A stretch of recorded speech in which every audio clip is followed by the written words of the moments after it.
Assalamualaikum warahmatullahi wabarakatuh. Perkenalkan, nama saya Siti Putri Nurholifah dari jurusan Ilmu Kesehatan Masyarakat Universitas Negeri Semarang. Di sini saya akan memaparkan mengenai protozoa zoonosis dan juga arthropoda zoonosis.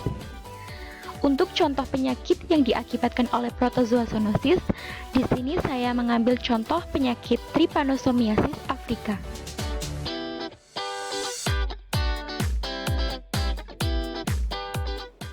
Trypanosomiasis africa dikenal juga sebagai penyakit tidur atau sleeping sickness.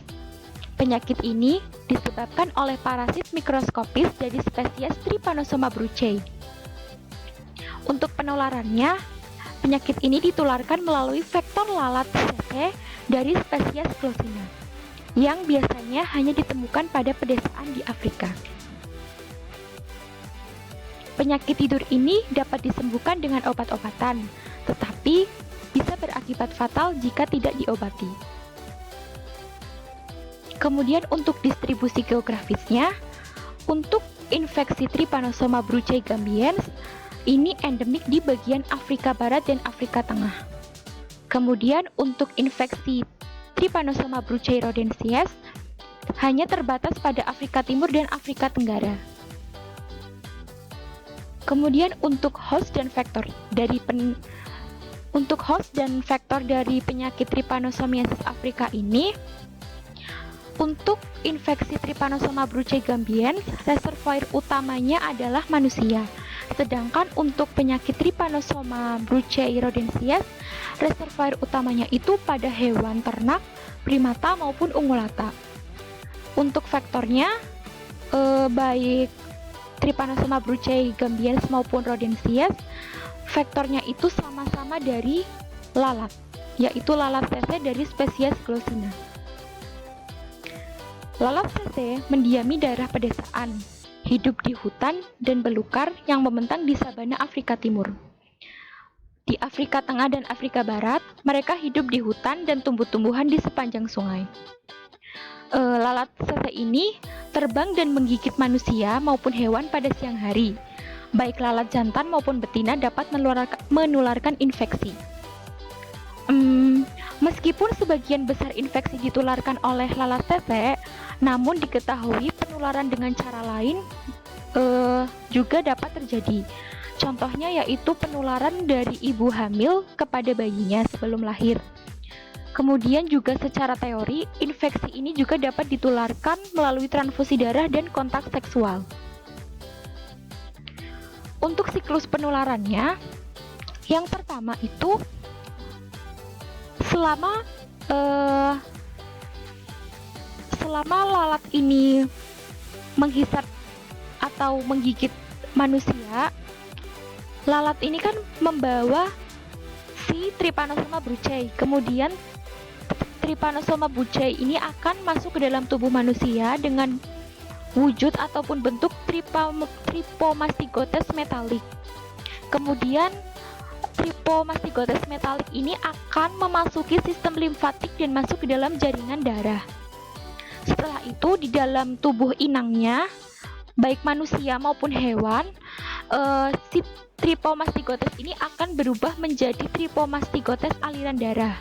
Setelah itu akan dibawa ke seluruh tubuh sehingga mencapai cairan tubuh lain, yaitu kelenjar getah bening dan juga cairan tulang belakang. Dan pada tahap ini, si Trypomastigotes ini juga akan melanjutkan replikasi dengan fisi biner. Setelah itu, si lalat CC yang terinfeksi Trypomastigotes ini ketika mengambil darah manusia yang terinfeksi, manusia ataupun hewan yang terinfeksi, dia akan menghasilkan telur. Kemudian telur ini akan menetas sehingga menjadi dewasa dan akhirnya berbentuk menjadi Trypomastigotes metalik yang akan mencapai pada kelenjar ludah lalat dan melanjutkan penggandaan dengan fisi biner. Dan siklus ini akan berlangsung seterusnya seperti pada awal tadi. Kemudian untuk gejala klinisnya, infeksi ini terjadi dalam dua tahap, yang kadang-kadang dapat didahului oleh pengembangan luka besar. Pengembangan luka besar ini biasanya terjadi di tempat inokulasi dalam beberapa hari. Untuk penyakit tahap pertama atau hemolimfatik biasanya menimbulkan gejala atau tanda-tanda yang tidak spesifik, seperti demam intermiten, terus pruritus dan limfadenopati. Kemudian pada penyakit tahap kedua atau meningoencephalitik, invasi sistem saraf pusat menyebabkan berbagai manifestasi neuropsikiatrik termasuk gangguan tidur. Oleh karena itu, nama penyakit ini sering disebut sebagai penyakit tidur atau sleeping sickness.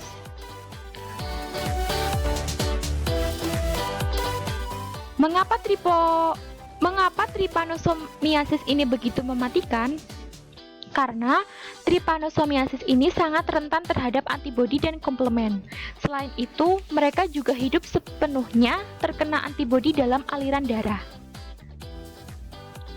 Mereka menginduksi respon antibodi yang sangat kuat, dan juga apabila si Trypanosoma brucei ini berkembang di host yang tepat, maka si Trypanosoma brucei ini dapat bertahan selama 1 tahun atau lebih hingga bisa menimbulkan kematian pada tubuh inangnya atau hostnya.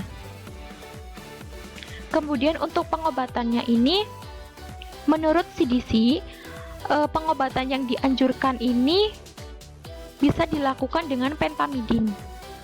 Untuk tahap pertama infeksi Trypanosoma brucei gambiensis.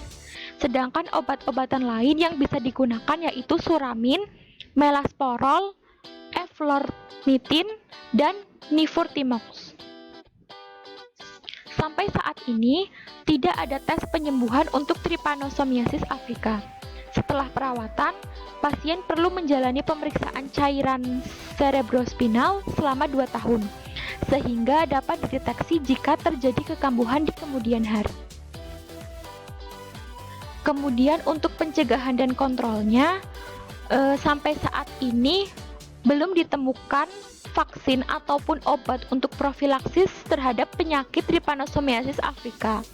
Namun, langkah-langkah pencegahan yang dilakukan ini bisa ditujukan untuk meminimalkan kontak dengan lalat sese. Kontrol Trypanosomiasis Afrika ini bertumpu pada 2 strategi.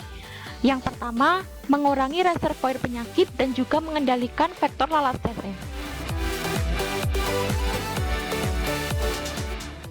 Kemudian untuk contoh penyakit dari Arthropoda zoonosis, saya mengambil contoh penyakit filariasis.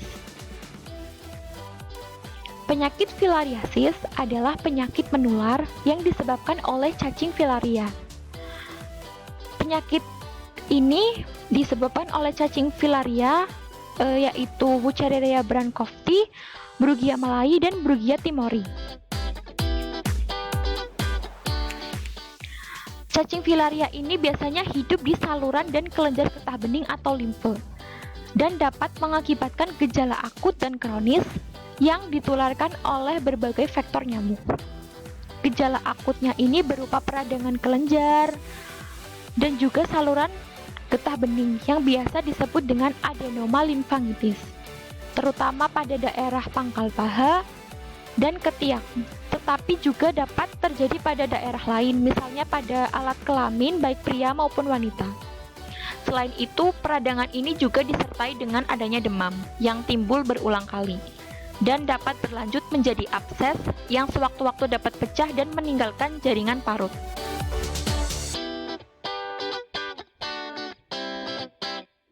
Ini adalah contoh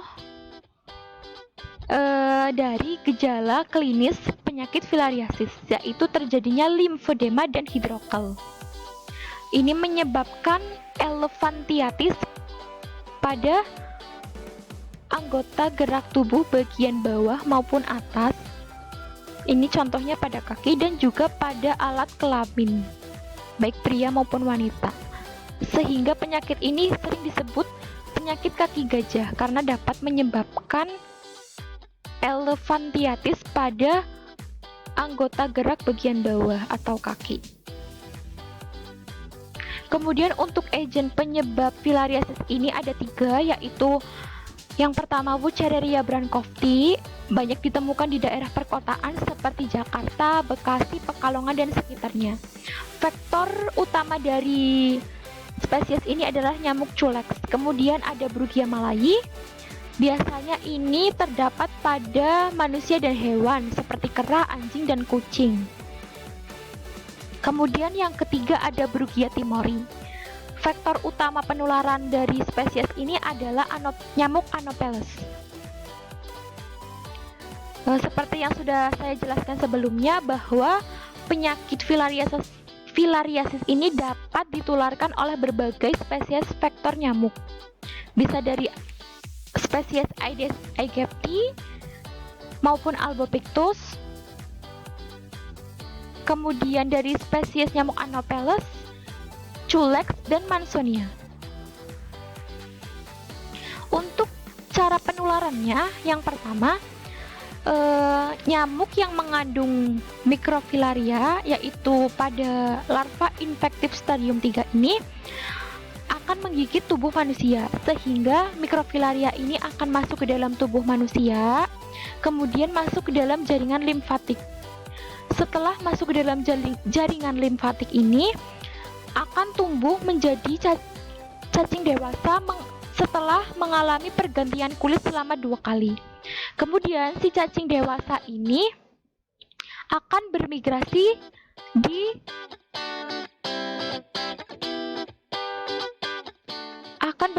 di jaringan di kelenjar getah bening bagian kaki, sehingga akan menyebabkan pembengkakan atau pembesaran pada kaki. Setelah itu cacing ini akan memproduksi telur. Setelah itu menetas menjadi larva stadium 1, kemudian berkembang menjadi larva stadium 3. Nah, larva stadium 3 ini merupakan larva yang sangat infektif dan aktif pergerakannya, sehingga apabila ada nyamuk baik Aedes maupun culex maupun spesies dari Anopheles menggigit manusia yang di dalam tubuhnya mengandung mikrofilaria Wuchereria brandkovti, maka si mikrofilaria ini akan bermigrasi ke kepala nyamuk melalui proboscis.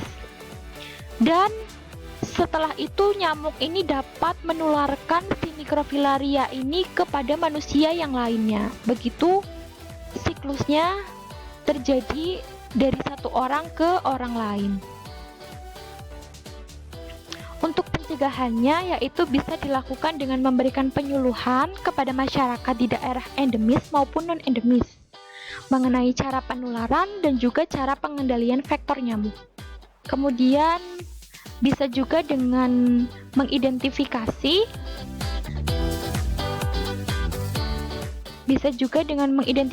vektor dengan mendeteksi adanya larva infektif dalam nyamuk dengan menggunakan umpan manusia, mengidentifikasi waktu dan tempat menggigit nyamuk serta perkembangbiakannya.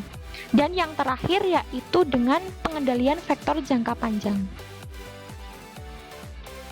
Untuk pengobatannya yaitu yang utama dengan dietil karbamazin sitrat atau DEC yang bersifat membunuh mikrofilaria dan juga cacing dewasa pada pengobatan jangka panjang yang sudah digalakan oleh pemerintah yaitu program POPM filariasis. Untuk filariasis brandkovti, dosis yang dianjurkan adalah 6 mg per kilogram berat badan per hari selama 12 hari. Sedangkan untuk filaria brugia, dosis yang dianjurkan adalah 5 mg per kilogram berat badan per hari selama 10 hari. Ini adalah contoh dari gejala klinis yang ditimbulkan dari penyakit ini, berupa pembesaran, pembengkakan pada bagian paha, kemudian pada alat kelamin baik pria maupun wanita, dan payudara. Baik, saya kira cukup. Apabila ada kesalahan, saya mohon maaf. Wabillahi taufiq walhidayah. Wassalamualaikum warahmatullahi wabarakatuh.